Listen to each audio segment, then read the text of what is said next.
তিনি নোবেল বিজয়ী, তাম পৃথিবীর ভেতরে তার গ্রহণযোগ্যতা আছে। তার মানে বোঝা যাচ্ছে এই সময়ে ভারতকে বুড়ো আঙুল দেখানোর জন্য এই ডক্টর ইউনূসকেই দরকার। দাতাবাবুদের মাথার গেমের উপরে গেম খেলার জন্য এই ডক্টর ইউনূসই পরিবেশ শান্ত করতে পারে, কারণ তার কাছে টাকাও আছে, মালও আছে, কোটি কোটি ডলারের তিনি মালিক। বিদেশ থেকে ঋণ আনতে পারবে, এই অচল অবস্থাকে সচল করতে পারবে। আর ইউনূস এমন ব্যক্তি, হাসিনার দ্বারা মামলা খাওয়া ব্যক্তি। তবে একটা বিষয় নিয়ে তুমুল হইচই চলতেছে। ডক্টর ইউনূস হচ্ছে সরকার প্রধান, 15 থেকে 12 জনের সদস্য একটা সরকার শপথ গ্রহণ করে ফেলবে। ডক্টর ইউনূস হলো সরকার প্রধান, কিন্তু ডক্টর ইউনূসকে নিয়ে পক্ষে বিপক্ষে কথা চলতেছে। অনেকে বলতেও দিচ্ছে যে ডক্টর ইউনূস হলো সুদখোর, ব্যাংকের তিনি মালিক। একটা কথা আমি সবার উদ্দেশ্যে বলতে চাই, ডক্টর ইউনূস সুদ খায়, কথা সত্য, কিন্তু সুদ খায় না কেমন লোক তো পাওয়া কঠিন। এখন যদি বলেন হুজুর, তাহলে কিছু হুজুরক দেন, হুজুরদেরকে ক্ষমতার বসান। একটা কথা মনে রাখবেন, আবেগ দিয়ে কাজ করলে হবে না, বিবেক দিয়ে চলতে হবে। একটা হুজুরকে হঠাৎ করে যদি সিআরএস বসায় দেন, ও 2 ঘন্টা ক্ষমতার টিকে থাকতে পারবে না, কারণ ষড়যন্ত্র করতেছে ভারতের দাদাবাবুরা। একটা ষড়যন্ত্র কথা আপনাদেরকে বলি, আজকে বিকেলের ঘটনা, কাশিমপুর কারাগারে 1 নয় 2 নয় 32টা লাশ পাওয়া গেছে। ওই জায়গার মধ্যে ভারতের র আছে, ভারতের এজেন্ট আছে। যেই দিন দেশ স্বাধীন হলো ওই দিন রাতের বেলা সাভারে ভারতের সদস্যদের পাওয়া গেছে। প্রথম আলো বলতেছে 1 নয় 2 নয় 80,000 শুধু পুলিশের ভেতরে ভারতের লোক ছিল। 25 লক্ষ মানুষ ভারত থেকে এসে বাংলাদেশে চাকরি করে।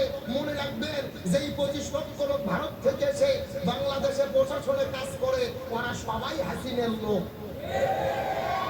এখন আপনি যদি হুজুরদেরকে ক্ষমতায় বসান, এই যে মন্দিরে মন্দির হামলা হচ্ছে, নরেন্দ্র মোদীর ভারতের ভেতরে সব টেলিভিশন বলতেছে বাংলাদেশে হুজুররা জঙ্গিরা মৌলবাদরা ক্ষমতা দখল করছে। এরা নিজেরাই হামলা করে হুজুরদেরকে জঙ্গি বলে ক্ষমতা থেকে নেমে দেবে। এই জন্য বুঝতে আবেগ নয়, যেহেতু তত্ত্বাবধায়ক সরকার, অন্তর্বর্তীকালীন সরকার, 6 মাস 1 বছর, ডক্টর ইউনূস এমন একটা লোক, এর সম্পর্ক আমেরিকার সাথে ভালো, তিনি নোবেল বিজয়ী, তাম পৃথিবীর ভেতরে তার গ্রহণযোগ্যতা আছে।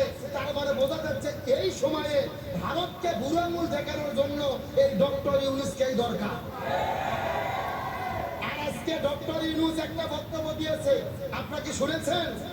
ডক্টর ইউনূস একটা বক্তব্যের মধ্যে বলেছে, ভারত যদি বাংলাদেশের ব্যাপারে নাক গলায়, বিশৃঙ্খলা করে, ভারতের 7টা রাজ্য আছে, আমাদের দেশের পূর্বে 7 সিস্টার, ওখানেও আমরা নাক গলায় বিশৃঙ্খলা করে দেব। তার মানে শেরের উপর শ্বাসের হওয়া লাগবে, বাঘ থাকলে সিংহ হওয়া লাগবে।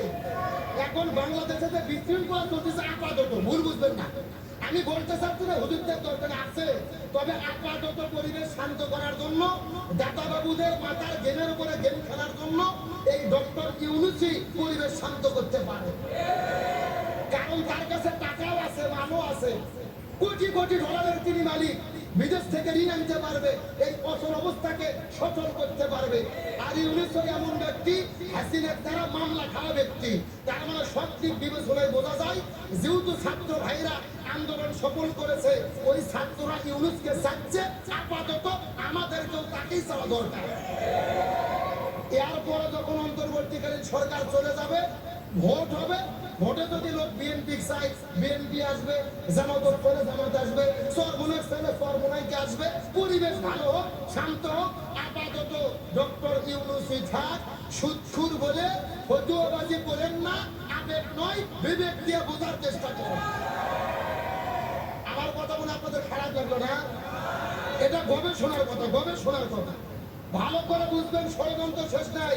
হাসিনা এখনো পালিয়ে আছে ভারতে, ও কিন্তু বসে নাই, এখনো ষড়যন্ত্র করতেছে কেমনে দেশে বিশৃঙ্খলা করা যায়। কথা ঠিক কিনা?